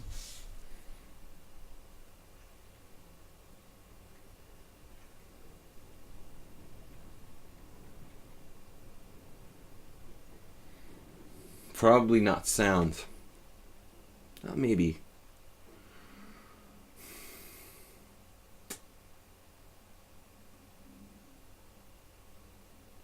I don't like losing, so I'm not happy about losing that game against Constant Change. This is a good move. Queen e3.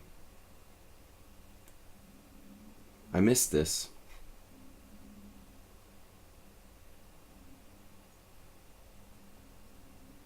Kind of a long-term exchange sacrifice. Am I going to have a look at the last game? Just trying to get over it right now. Yeah, maybe we should take a look. I still am like in awe of the way that Constant Change, even in a blitz game, came up with the concept instantaneously of not taking the pawn on d4, you know, of sacrificing that pawn. I mean, most masters wouldn't even come up with that concept, you know, maybe in a slow game, but that's a stunning idea. With no time on the clock, he was down to just increments, and he found this amazing idea to not take the pawn. Not trade pawns. That's incredible. Now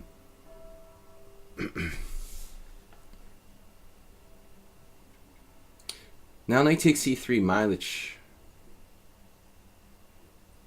Bishop takes g6.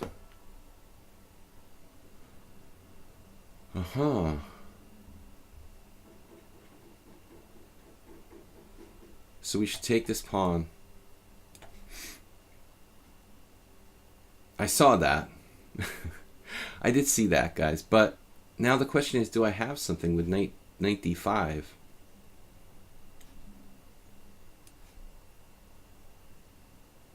Milich, are you just bluffing? Oh yeah, he's just bluffing. Wow.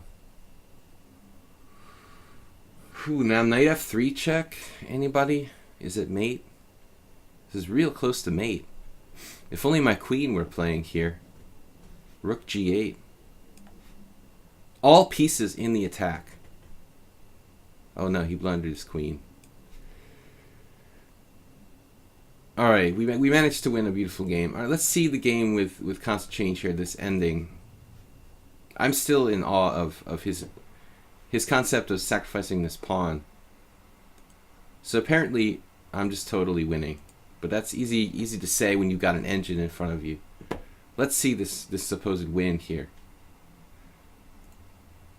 So g6 was apparently a blunder in a drawn position, first of all, according to the engine. If he doesn't play g6, it's a dead draw. Okay, just realize that, you know.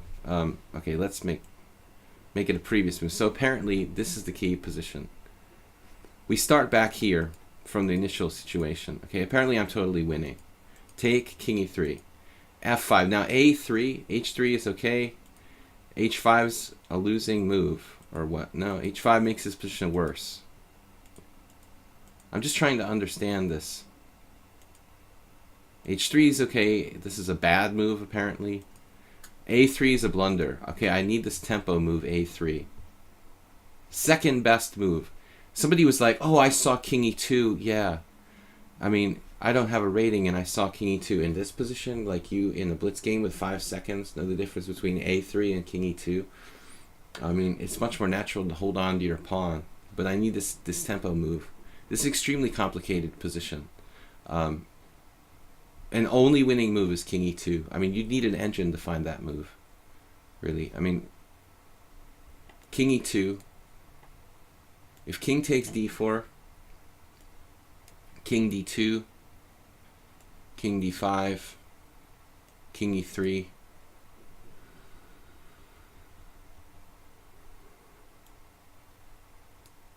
G6. So I need this tempo move. I didn't see my king getting through, is the problem here. But he has to let me into D4. And once I get into D4, it's game over. Yeah. But I mean, I think I can be forgiven for playing A3. I didn't think I could make progress without G4 as played in the game. So the other possibility is like, well, let's say, okay, only winning move, King E2. A3 is a draw, H4 is a draw. I guess I was afraid of... Well, the other thing is, like, what if black doesn't take the pawn, you know? If he just moves back and forth. And now I have to give the pawn and transpose. King takes, and then King E3, and I get into D4. Yeah.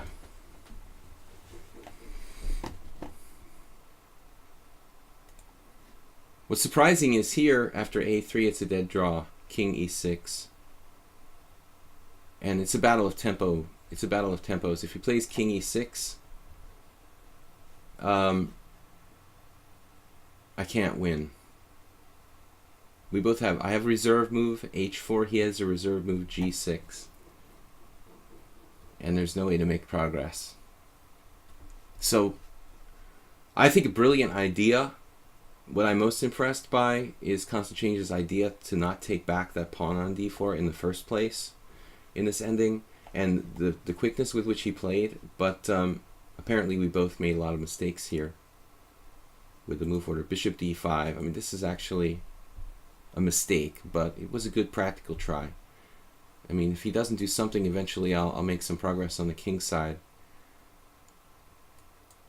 Interesting endgame.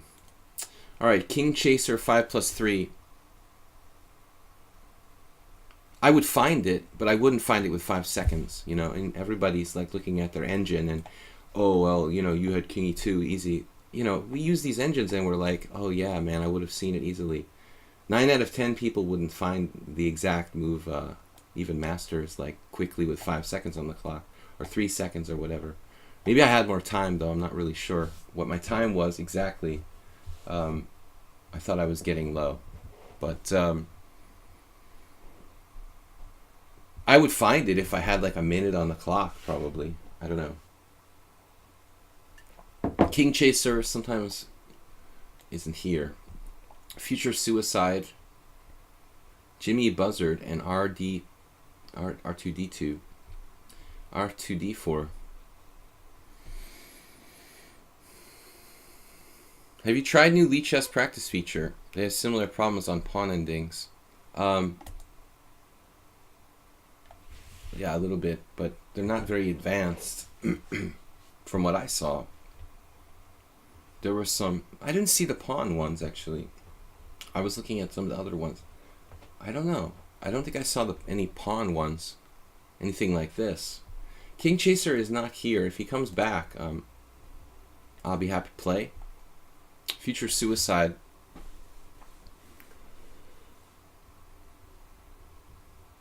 Throwing shade? What does that mean?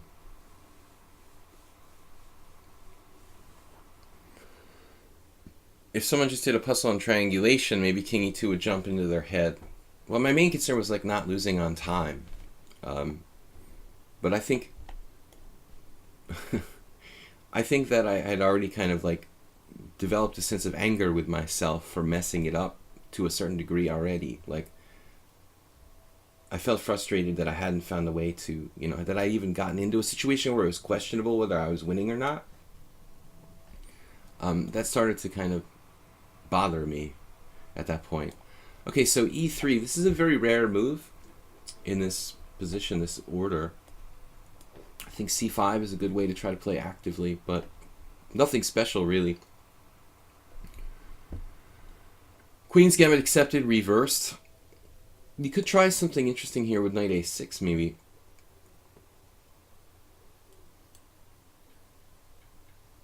Knight a6, knight takes c5. Yeah, okay, let's be creative. We'll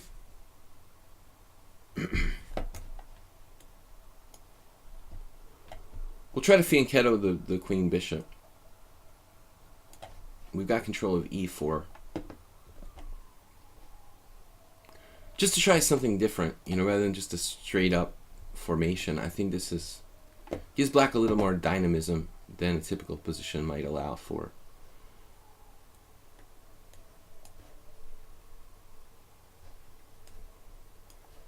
White rook e1 is difficult to understand. I don't understand what that's about. I'm developing all my pieces. He still hasn't resolved his queen side, and rook e1 doesn't make sense to me. h3 is also white just making moves for the sake of making moves quickly. I don't think that's a good idea. Meanwhile, I'm making useful moves over here. Now b4 is maybe not losing, but very dangerous for white. Possibly losing material. This b4 pawn not sufficiently protected. There's also the hold on c3, the diagonal, f6 a1.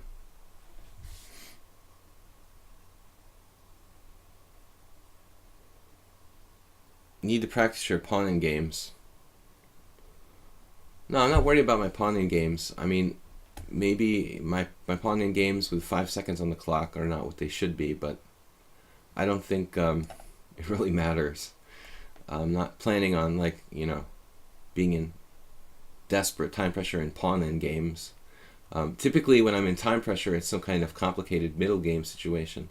When I have an ending, I usually have a reasonable amount of time to work it out. I don't need to blitz pawn end games, really.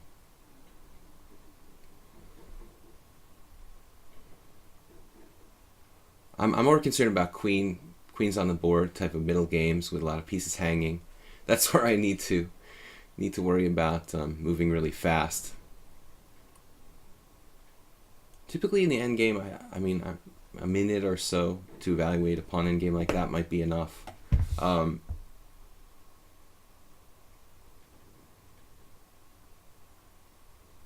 But it was impressive how well white played with so little time on the clock. Knight takes here. We just trade everything and play d5. Pressure on c4.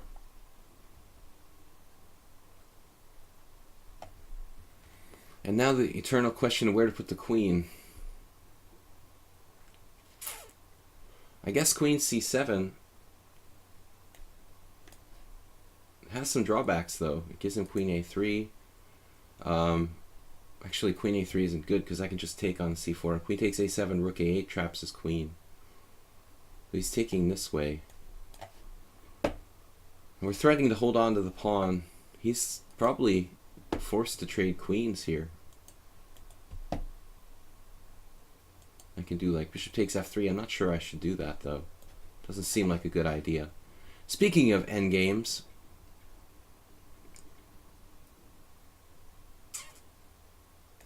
future suicide, you're certainly fast enough. I don't think you have to worry about your speed too much.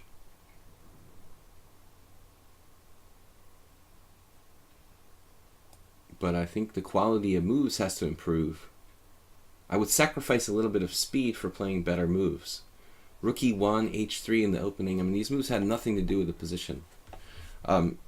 and if it wasn't for those moves, you would probably be equal right now. So trying to play fast shouldn't be your main focus. Trying to play good moves, the best moves possible, should be White's best and most important focus.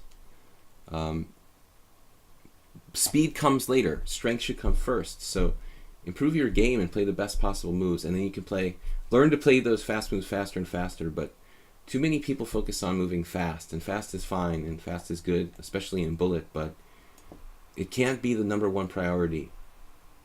You got a lost position with plenty of time. I mean, that's pointless,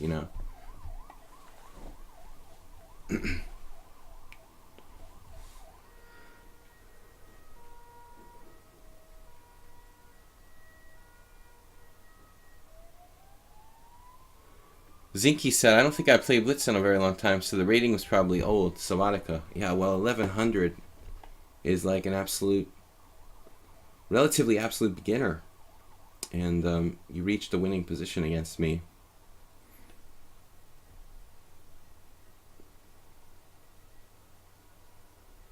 It's too late to start playing good moves, Future Suicide. I think I missed the best move there. I'm a little bit sleepy at the moment. Overly cautious. Budapest, otherwise known as the City of Sirens. Yesterday, I started to realize that every moment there was an ambulance. And I'm beginning to think like there's some kind of conspiracy. There's no way that many people are injured or sick. That in every single moment there's an ambulance. It's some kind of... It's a cover-up.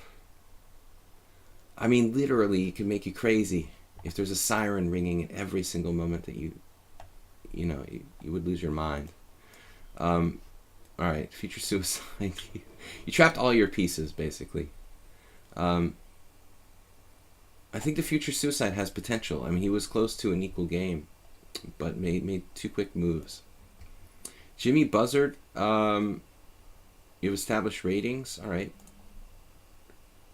So I'm playing just knight f3 today. I'm kind of in my normal tournament mode. There was some expat complaining about the sirens on the Andrassy Ut, which is like the street with the most embassies and stuff like that, and he claimed that all these sirens were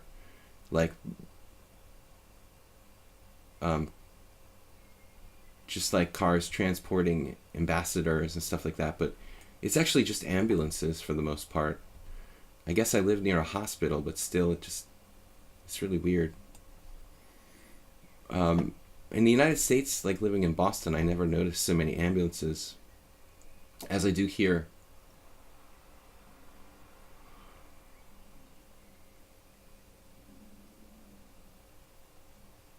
If you guys can hear the ambulances, probably you hear it. It just gets on your nerves after a while. Yesterday I was really, it was kind of driving me crazy. Today I'm in a better mood. Until constant change beat me 2 pawns down and a king pawn. That kind of killed my mood today. Alright, c4.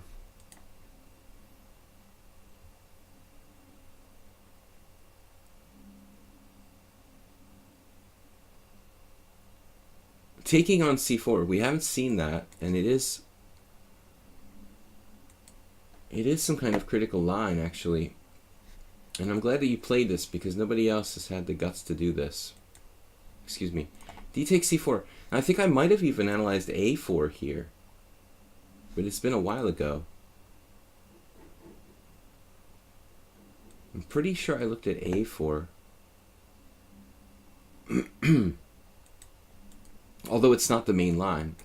Maybe even b3. Knight e5, bishop e6 doesn't inspire. Although maybe I could play knight e5, bishop e6, queen c2. No, I mean queen c2, queen d4. It's similar to another line.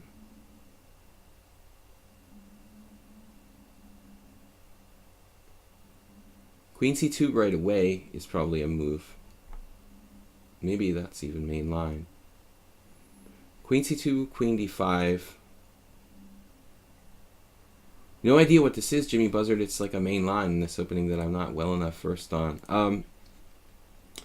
Haven't been tested with d takes c, but I can't remember. Knight a3, b5.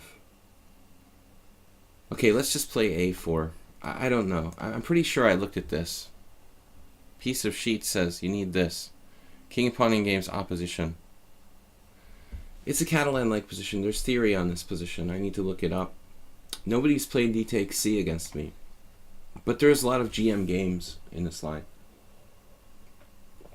But I vaguely recall that I had analyzed a4 as a kind of side variation, going for that pawn indirectly, you know, with knight a3, knight takes c4. I think this was my analysis, and I concluded that white, you know, is okay. I mean, it's not worse for white, but black looks quite solid. a4 weakens white's position a little bit. You know, the b4 square, c5, b3 squares. So it's kind of a concession to play a4, in a sense.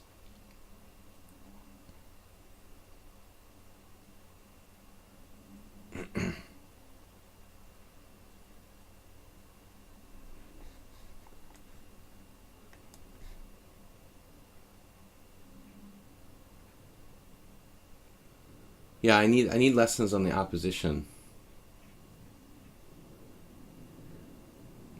In game is my weak point. Knight takes c4. Black's playing this very well. Jimmy Buzzard. What's his real rating? 2,000. I can't stand when people have this 1,500 there. That makes me crazy. You know, this arbitrary 1,500. It always like disturbs me and makes me think that people are weaker than they really are. I wish they would do away with that, really. It has no point. You know, there's just no point in arbitrarily making 1,500. I guess maybe the creator of the, what is it called, the rating system here? I guess it wasn't an invention of lichess. Maybe it's the invention of the rating system they use. But it seems so stupid to display the 1,500. Always messes me up when I'm like playing people in my simuls. And I see 1,500, I just keep subconsciously thinking that they're a weak player. And then I end up playing badly because I didn't take them seriously enough. Knight a3, b5. I'm not sure, Servatsico.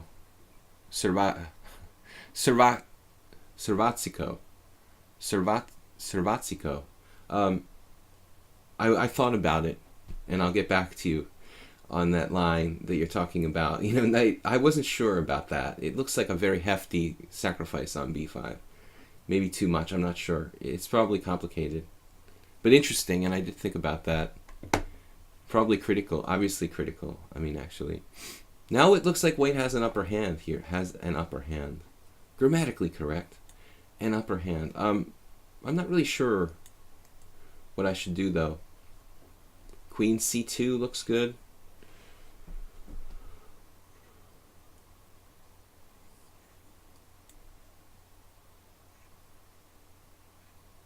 I don't know. d4, queen c2, rook c1.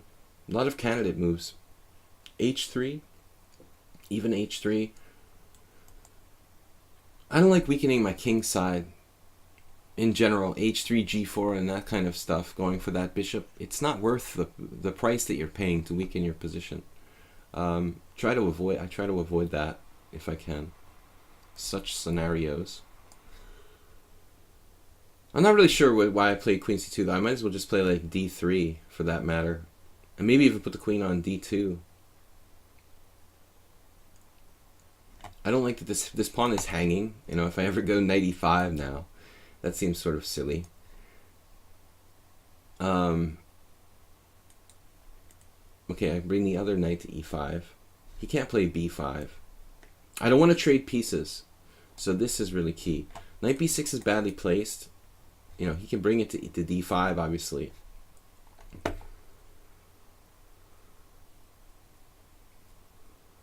Maybe white is better now because of the central pawn majority. The latent central pawn majority. These guys, and this is hyper-modern chess. We're saving that for later, basically. Undermining black's center and then trying to have in the long run the better pawn center. And now, I don't know. You could take either way. I mean, I guess it takes bishop d6. I have d4. Looks like white has a nice advantage here, but maybe I should take with a knight. I could actually bring him back to d3 or even c4. White has a nice, safe, small advantage. I know what Boris Gelfand would do, but he sidestepped it. Very well timed move. Knight d5. Now what? a5, a6, so there's no point in that. We go for the full center. And d4, I can bring the knight back to d3, maybe. We don't have much, though. Black's very, very solid here. He shouldn't be underestimated. He's played slightly passively, but I think it's a fully solid position for black. He has no bad pieces. He's got the b4 square for his knight now. White could easily overreach here. We have very, very tiny advantage. Perfect play. Knight takes b4. And then white's advantage is kind of not too serious, it looks like.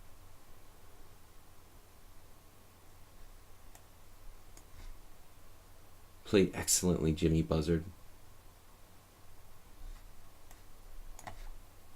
So solid. No weaknesses. Look how well he's played. 1758 in bullet. It's going to be hard for white to make any progress here.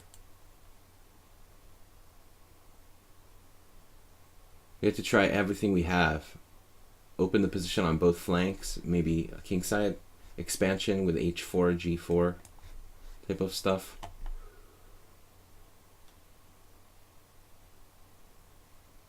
He's got some tricks here now.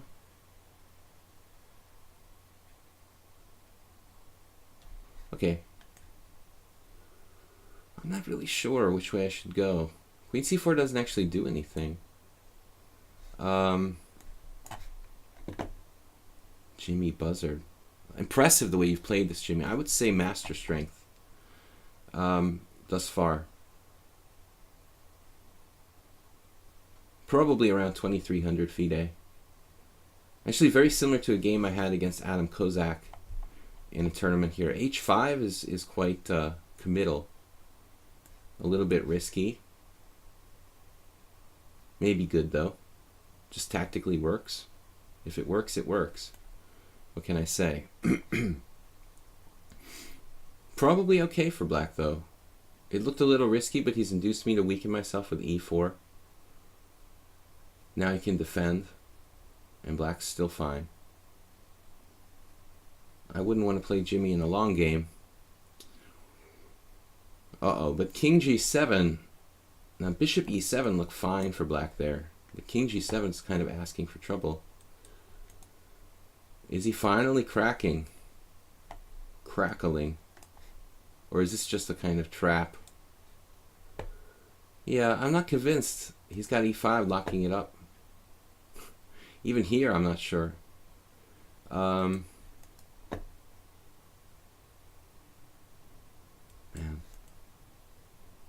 It's really unpleasant. 4 seconds left. He's going to lose on time. No, he did not. We've got some tiny advantage. The e5 pawn's going to fall. Trade queens. Trade rooks and then take. And then we managed to pick off a pawn. Jimmy is impressive though. Barely, barely.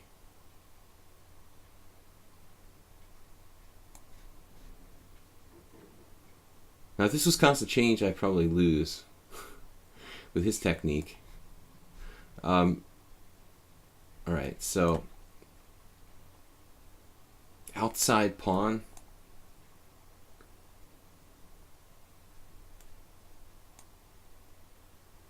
That outside pawn should really be strong. Wow. All right, let's block him from going there. Induce c5, then go back. No idea what this is. I just don't play blitz. 2,000 classical over 28 games. He doesn't play blitz, he plays bullet, but no blitz. Oh, I've got domination. All right.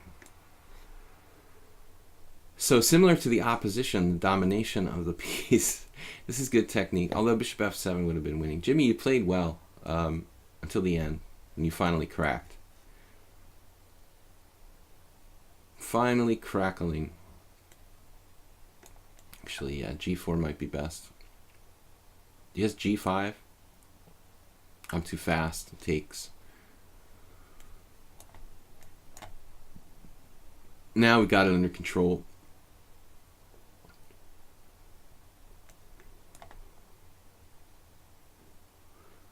All right, guys, that's going to wrap it up for today, I think. 12:30, time to go. I'm going to promote these passed pawns. And that's it. All right, Jimmy Buzzard, very solid game. I think if you hadn't made like one bad move with King G7, it would have been very, very difficult for me to make progress. Probably impossible. Bishop E5 is perfect. Soroche, thanks for joining us, man. Haven't seen you in a while. Soroche hiding in the background there. Anyway, guys, thanks for playing today. We will be back on Sunday with a stream. It is Sunday, 6:30 p.m. simul for 25 players. And starting at 6:30 p.m. I said that. So it's a pretty long simul, 40 plus 40. Normally takes up to 3 hours on Sunday night. So if you can join us, be one of the first 25 players to sign up and you can play. I'd like to thank everyone, Blue Crow, for joining us. Thanks to Constant Change for beating me in that instructive king and pawn endgame. We will be back Sunday with the simul stream. And also check out my YouTube channel, Video Chess Trading on YouTube. This is this week I'm going to put up an interesting game, I think, from a recent tournament, not my own game, probably another game. But check it out, YouTube. It's Video Chess Training on YouTube. And if you guys can afford to make a small donation via PayPal to support the stream, support the YouTube channel, I appreciate it. Anybody interested in lessons can email me, videochesstrainer@gmail.com. That's it for the commercials. We'll see you guys on Sunday. Bye-bye.